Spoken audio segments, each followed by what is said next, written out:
రెటిక రవీంద్ర భారతిలో తెలంగాణ ఉద్యమ నేత జి వెంకటస్వామి జయంతి వేడుకలు జరుగుతున్నాయి. ఇప్పుడు లైవ్ ద్వారా చూద్దాం.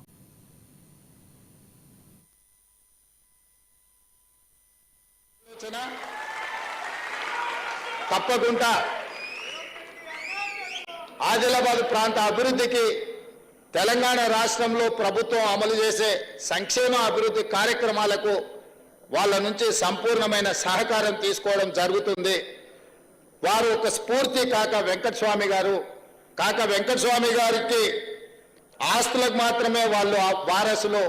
వారి ఆలోచన విధానానికి పేద ప్రజలకు సేవ చేయాలన్న ఆలోచనకి మనందరం కూడా వారసులమే. వారి ఆలోచనతోని రాష్ట్ర ప్రభుత్వం నడవాలి అనేది నా ఆకాంక్ష. పేదలకు అండగా నిలబడ్డప్పుడే మన పట్ల ప్రజలు సానుభూతి చూపిస్తారు. అందుకే ఈరోజు నేను స్పష్టంగా మూసి పరివాహక ప్రాంతంలో ఉన్న పేదలకు ఒక మాట ఇవ్వదలుచుకున్నా. మిమ్మల్ని ఎవరిని నిర్వాసితులను చేయము, మిమ్మల్ని అనాథలను చేయము. తప్పకుండా మిమ్మల్ని ఆదుకునే విధంగా మీకు ప్రత్యామ్నాయం ఏర్పాట్లు చేసే బాధ్యత రాష్ట్ర ప్రభుత్వం తీసుకుంటుంది.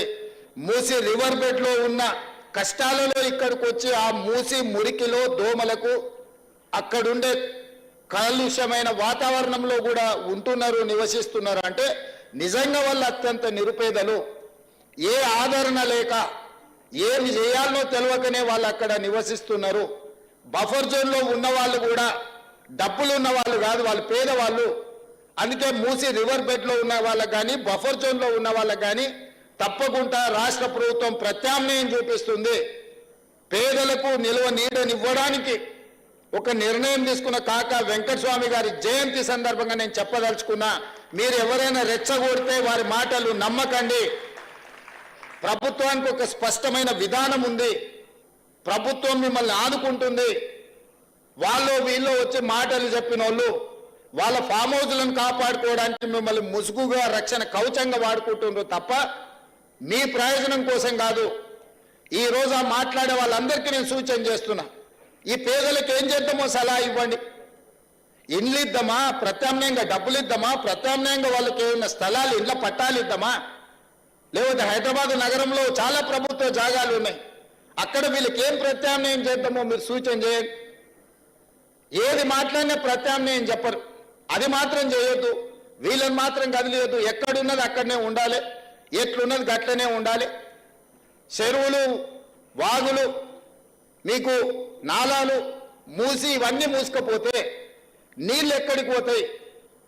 ఆ నీళ్ళే ఇప్పుడొచ్చే బుల్డోజర్ కాదు, నీళ్ళు వచ్చే ఆ నీళ్ళే బుల్డోజర్గా మారి మనల్ని ముప్పెట కమ్మేసినప్పుడు ఈ నగరమే మాయమైపోతుంది.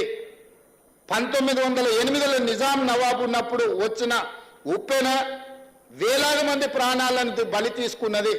అందుకే ఆ రోజుల్లో మోక్షగుండం విశ్వేశ్వరయ్య ఒక గొప్ప ఇంజనీర్గా పెట్టి అనంతగిరి కొండల్లో నుంచి బయలుదేరిన మూసా, ఈసా నదులను ఒడిసి పట్టి ఉస్మాన్ సాగర్, హిమాయత్ సాగర్ ప్రాజెక్టులు కట్టి హైదరాబాదు నగరాన్ని గొలుసుకట్టు చెరువులుగా నిర్మించి ఈ హైదరాబాదు నగరాన్ని కమ్మేస్తున్న వరదల్ని, నీటి ప్రమాదాలను 100 సంవత్సరాల క్రితమే నిజాం గుర్తించి వాటిని నిర్మించింది. తద్వారా హైదరాబాదు నగరం ఒక విశ్వనగరంగా అభివృద్ధి చెందింది. మరి ఇవాళ అట్లాంటి విశ్వనగరంలో చెరువులు, కుంటలు, నాలాలు మూసి మొత్తం మూసుకుపోయి కొంతమంది ధనవంతులు ఆక్రమించుకొని, కొంతమంది పేదవాళ్ళు ఆక్రమించుకొని మూసుకొని పోతే మన బతుకులు పూర్తిగా ఆగమైపోతాయి.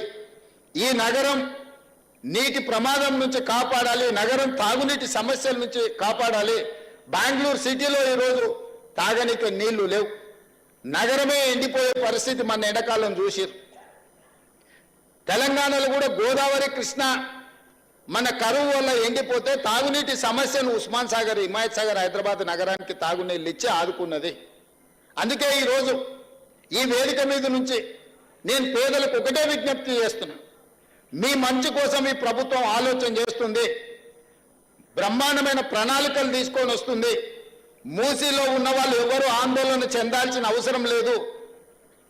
చెరువుల్లో, ఎఫ్టీఎల్లో, బఫర్ జోన్లో ఉన్నవాళ్ళు మిమ్మల్ని ఏ రకంగా ఆదుకోవాలనో ప్రభుత్వానికి సూచన చేయండి.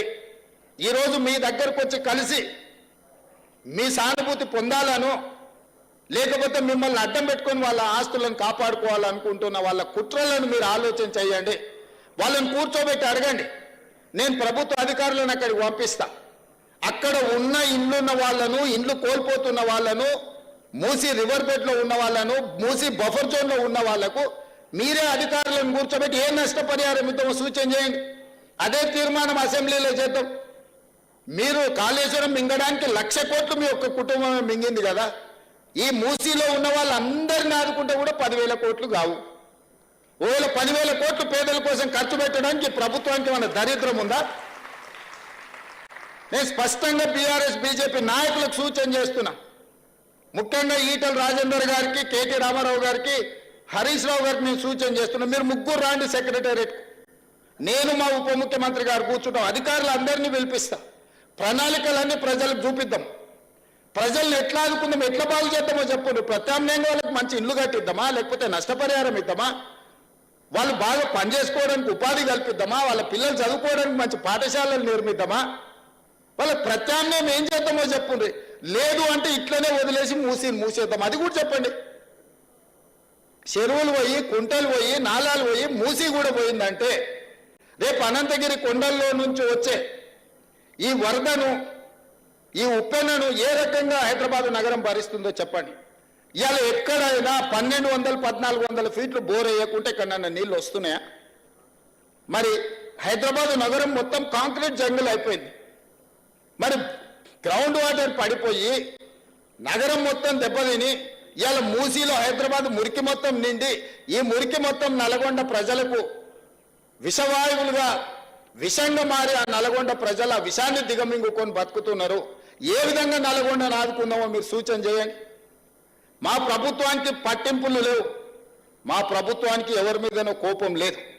మా ప్రభుత్వం ప్రజలకు మేలు చేయాలన్న ఆలోచన తప్ప ఇంకో విధానమే లేదు.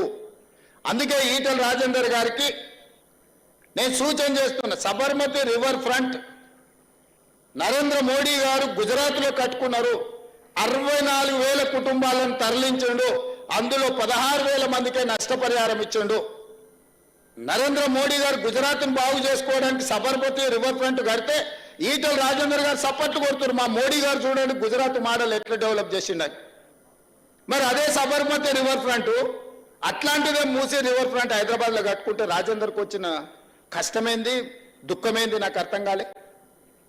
రండి రాజేందర్ గారు, గత ప్రభుత్వంలో జీవోలు ఇచ్చారు. 2019లో మూసీలో ఉన్న ఆక్రమణలు తొలగించాలని జీవో ఇచ్చారు. మీరు అప్పుడు మంత్రే కదా, మీరు ఆ ప్రభుత్వంలో మంత్రే కదా. మరి ఈరోజు నేను ఒక సూటిగా అడుగుతున్నా, ఏం చేద్దామో చెప్పుండ్రి, ప్రత్యామ్నాయం చెప్పుండ్రి, ఈ పేదలను ఎట్లా ఆదుకుందామో చెప్పుండ్రి. వాళ్ళందరూ ఆస్తులు ఉండిపోయి మూసీలో కట్టుకోలే, వాళ్ళ వాటర్ వ్యూ కోసం కట్టుకోలే, బతకలేని పరిస్థితుల్లో వాళ్ళు అక్కడికి పోయి ఉన్నారు. వాళ్ళు ఎట్లా బతికించుకుందామో చెప్పుండ్రి. అందుకే ఈరోజు మా బట్టి విక్రమార్క గారికి నా విజ్ఞప్తి, పొన్నం ప్రభాకర్ గారు ఎనివే హైదరాబాద్ ఇన్ఛార్జ్ మినిస్టర్, ముఖ్యమైన వాళ్ళందరినీ పిలిచి మీరు చర్చలు ప్రారంభించండి. అయినా వాళ్ళ సూచనలు తప్పకుండా స్వీకరిద్దాం. ఈ పేదోళ్ళని ఎట్లా ఆదుకుందామో చెప్తాము. కాక వెంకటస్వామి గారినే స్ఫూర్తిగా తీసుకుందాము.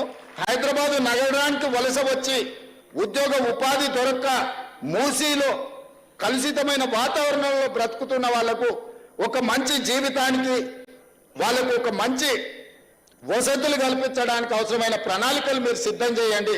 ఈ ప్రభుత్వం అది అమలు చేస్తుంది. వాళ్ళు దోపిడీ చేసిన దాంట్లో ఒక 10% పెడితే వీళ్ళ జీవితాలు బాగుపడతాయి. 1,500 కోట్లు ఇవాళ వాళ్ళ బ్యాంకులు ఉన్నాయి, టీఆర్ఎస్ పార్టీ బ్యాంకులు. ఒక 500 కోట్లు